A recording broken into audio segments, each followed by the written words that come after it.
Hey everyone, today we're going to be taking a closer look at Cynthia Ann Parker. Now, she was a white lady and she has quite a story. She was abducted by the Comanche Indians and made into one of their own, and then tried to assimilate back into the white way of life. Cynthia Ann Parker was born in Illinois around 1825. She was the oldest of four children to Silas M. Parker and Lucinda Duty. Silas joined the military during the Black Hawk War of 1832. This took his family to Texas in 1833. Parker's land was on the edge of the Comanche frontier. Silas, along with his brothers James and Benjamin, as well as their father John, immediately started construction on a fort. The fort consisted of a large stockade, two-story blockhouses, and 2 rows of log cabins. It was completed in March of 1834. The entire Parker family moved in and began cleaning the land for fields. In May of 1835, Silas was named superintendent over a group of 25 rangers tasked with guarding the region between the Brazos and Trinity Rivers. On May 19, 1836, Fort Parker was attacked by the Comanche warriors along with allies from the Kiowa and Comanche tribes. James Parker, who had been working out in the fields, arrived at the fort during the attack and managed to hide 17 of the fort's residents. But it was too late for his brothers Silas and Benjamin, as well as his father John, who were all killed during the attack.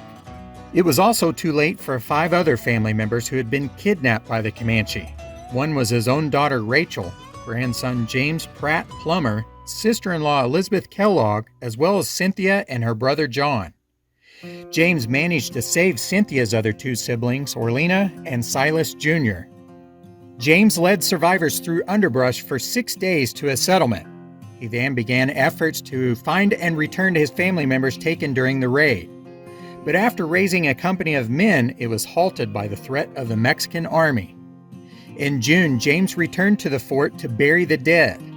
And in July, he met with Sam Houston, the Major General of the Texas Army during the territory's fight for independence from Mexico. Houston had negotiated a treaty with the Cherokee and wanted to do the same with the Comanche. James disagreed and wanted the expedition against the tribe, which Houston refused. James was then reunited with his sister-in-law, Elizabeth Kellogg, who had been purchased by the Delaware Indians and returned.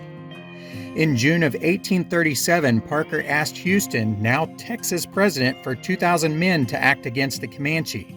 Houston let him have 120, but disbanded the force before it even set out. James's daughter was returned to him in February of 1838, but died a year later. In 1843, James located Cynthia's brother John and his grandson James Platt Plummer at Fort Gibson. However, there is some doubt over whether or not it was really John. Other accounts show John adapted well to the Comanche life until he contracted smallpox during the raid on Mexico, in which the tribe abandoned him. He is said to have recovered, moved back to Texas, and fought in a civil war with the Confederate Army, and eventually returned to Mexico to farm. James continued to petition the Texas House for forces against the Comanche, but it was denied. In 1845, through efforts of his brother Isaac Parker, a member of the Texas Congress, a joint resolution was passed for payments of redemption from the Comanche tribe. In the meantime, Cynthia's life with the Comanche was rough at first. She was abused and treated as a slave until being put under the care of a couple to raise as her own. Under the Comanche name of Narura, she quickly adapted. Around 1840, she married Chieftain Peta Nakona, who participated in the raid on Fort Parker. Cynthia would have 2 sons, Quanah and Pecos, and a daughter, Topsana. A newspaper account from April 29, 1846, described an encounter between Cynthia and Colonel Leonard G. Williams' trading party along the Canadian River. Reports indicate Williams tried to get the release of Cynthia, but tribal leaders refused. It's also reported that she didn't want to leave as she was in love with Nakona. Later reports show an encounter with federal officials on the Washita River, but again she refused to attempt to return to her white family. Finally, on December 18, 1860, after getting a tip that captives were being held nearby, Texas Rangers attacked a Comanche hunting camp at Mule Creek, during which they took 3 of the tribe. The event is known as the Battle of Pease River, and Cynthia was one of those 3 captured along with her infant daughter. Nocona was reportedly killed in the raid. However, that was disputed by Cynthia, who said it was a Mexican slave. Additional reports say that Nocona lived for another year before succumbing to an infection from an injury. She was then taken back by her uncle Isaac Parker to his home near Birdville in what is now Arlington, Texas. Cynthia Parker's story captured the nation and gave hope to thousands of other families who had suffered the loss of a family member during Indian raids. On April 8, 1861, the Texas legislature awarded her a grant of $100 annually for 5 years and some land. Her cousins Isaac Duke Parker and Benjamin F. Parker were made legal guardians.